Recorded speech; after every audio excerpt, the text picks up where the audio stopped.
Hello everyone. In today's video, I will guide you on how to be charming in conversation.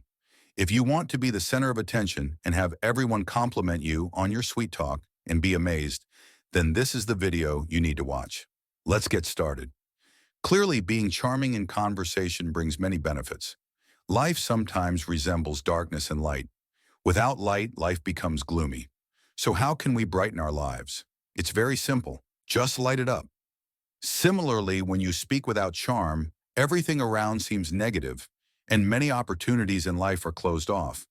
But by learning how to speak charmingly, those doors will open, and your life will change. I am making every effort to guide you on how to change that in the simplest and most applicable way.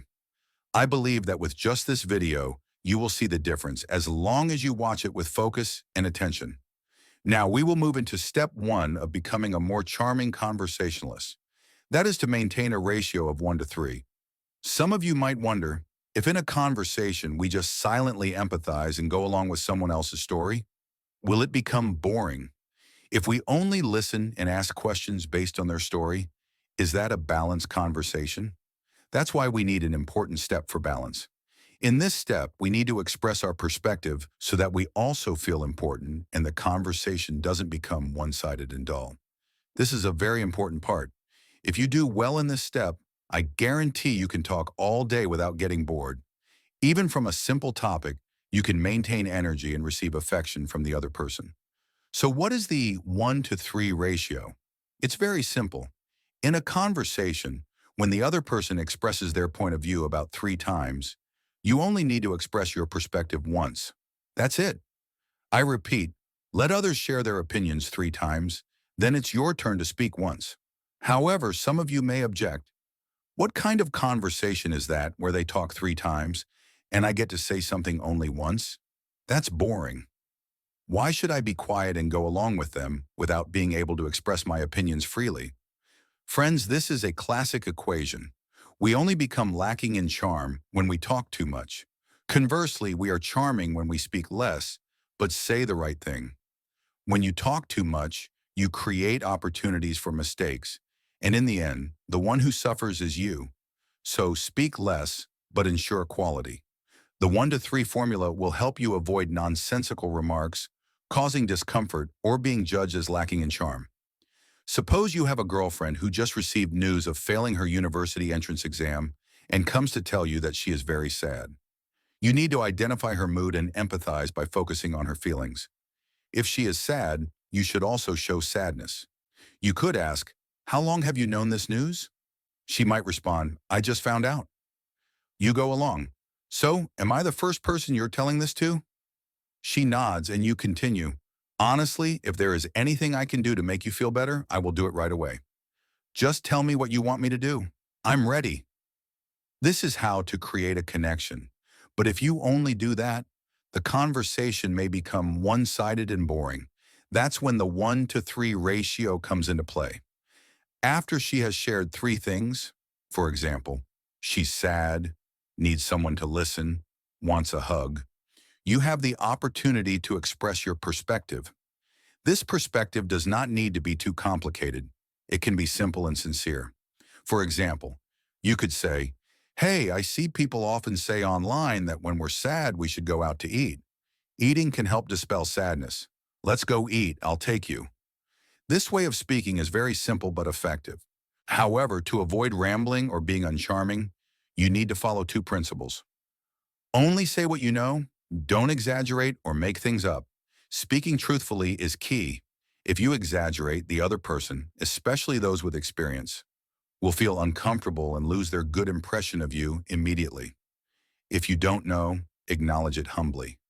Admitting "I don't know" not only shows sincerity, but also creates an opportunity for the other person to share, thereby building a better relationship. Another example, a friend boasts to you that they just bought a yellow handbag for $5,000. You start to realize they are happy and express your joy. For example, "Wow, your bag is so beautiful." Then you might ask, "Where did you buy it?" They reply and you continue, "Is there one for about $3,000? I also want to buy one, but don't have enough money. Introduce me to it." After they mention about 3 things, for example, where to buy, reason for choosing yellow, pricing. You then give your opinion. Why didn't you buy the black one? Black looks more elegant and dirt doesn't show. Thus, the 1 to 3 formula is very easy to apply. However, the biggest risk is talking nonsense. To avoid this, always be honest and humble. Part 2 will be about avoiding giving advice when not asked. However, you still risk making a serious mistake, expressing your ego too much by giving unsolicited advice when others do not ask. This is a mistake that can easily break relationships.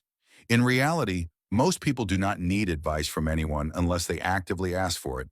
But many people, including myself in the past, often make this mistake. After hearing someone else's story, they suddenly want to give suggestions like, "This isn't good, you should do that," or "This isn't right, you should fix that." Even though it comes from good intentions, it is very dangerous. People always have pride and tend to protect their own views. They may think, "What I see as good is enough. I don't care about your opinion. I don't need your advice." Even you would feel the same way. If someone pointed out your flaws without permission, you would be upset, right? Therefore, never give unsolicited advice unless the other person asks for it.